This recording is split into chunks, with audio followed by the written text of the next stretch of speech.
ये कहानी है बिहार के एक छोटे से गांव विक्रमगंज की, जहां लोग बहुत ही हंसी खुशी से रहा करते थे।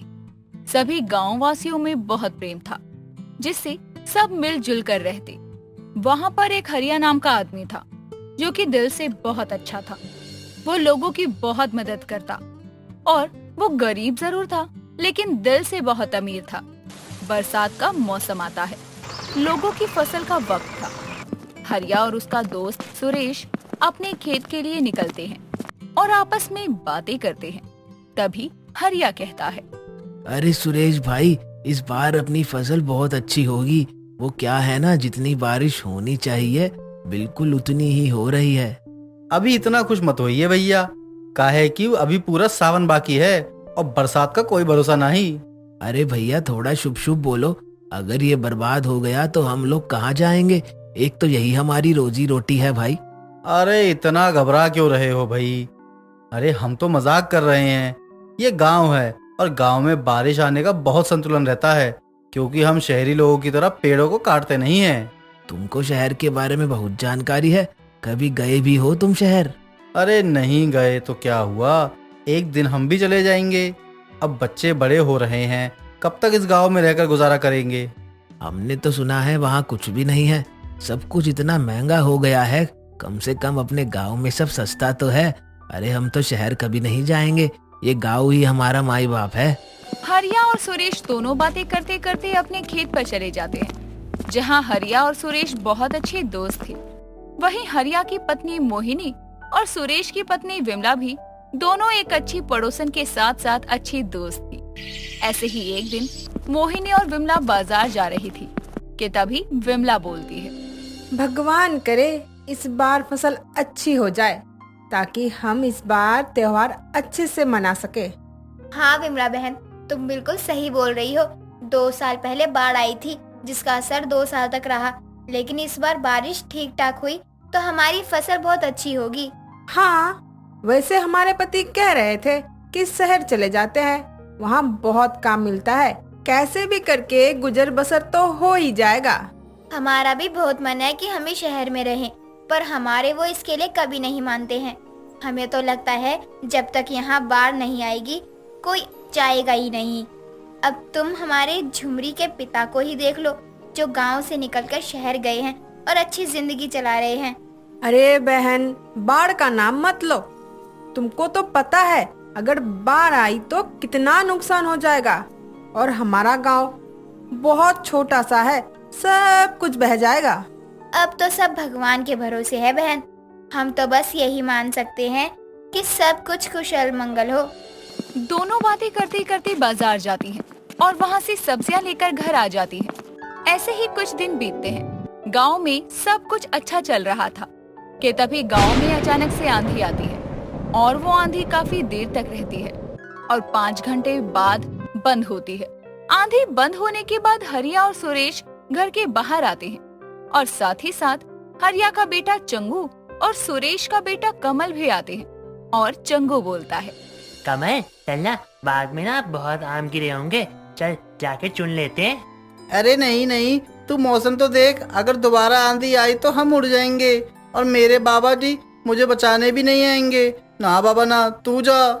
कितना डरता है तू? अरे अब तो तू 10 साल का हो गया है, अब बिना बाबा के नहीं रह पाता, डरपोक कहीं का। मैं तो जा रहा हूँ। उन दोनों को बात करता सुनकर हरिया बोलता है, कमल सही बोल रहा है चंगू बेटा। अभी कुछ नहीं पता है कि आंधी रुकेगी या नहीं, इसलिए घर में रहो, बाहर नहीं जाना। पता नहीं क्या ही होगा। अब एक आंधी आ गई है और इतना नुकसान कर गई है, अब बारिश का कोई पता नहीं। आप सही कह रहे हैं भाई साहब, मैं तो कहती हूँ कि ज्यादा बारिश ना हो, बस फसल कट जाए, उसके बाद जो होना होगा हो जाए। अरे हम परमात्मा के खिलाफ थोड़ी हैं जो वो हमारा नुकसान करेंगे। अरे हम तो इंद्रदेव के भक्त हैं, उनकी पूजा करते हैं। हम तो बस इतना चाहते हैं कि गांव पर कोई परेशानी ना आए। सभी गांव वाले भगवान के भरोसे सब कुछ छोड़ देते हैं और अपना काम करने लगते हैं। ऐसे ही दिन बीतता है। एक बड़ी आंधी के बाद गांव में बारिश का कहर होता है। पहले तो बारिश 2 घंटे में खत्म हो जाती थी, लेकिन इस बार ऐसी बारिश हुई कि 5 दिनों तक रुकने का नाम नहीं लिया। जिससे गांव में बाढ़ आ गई और लोग बहुत परेशान हो गए। ज्यादा बारिश होने की वजह से लोगों के घर ढह गए, लोगों के जानवर बाढ़ में बह गए और साथ ही साथ उनके खेतों के सारे अनाज पानी में डूब गए।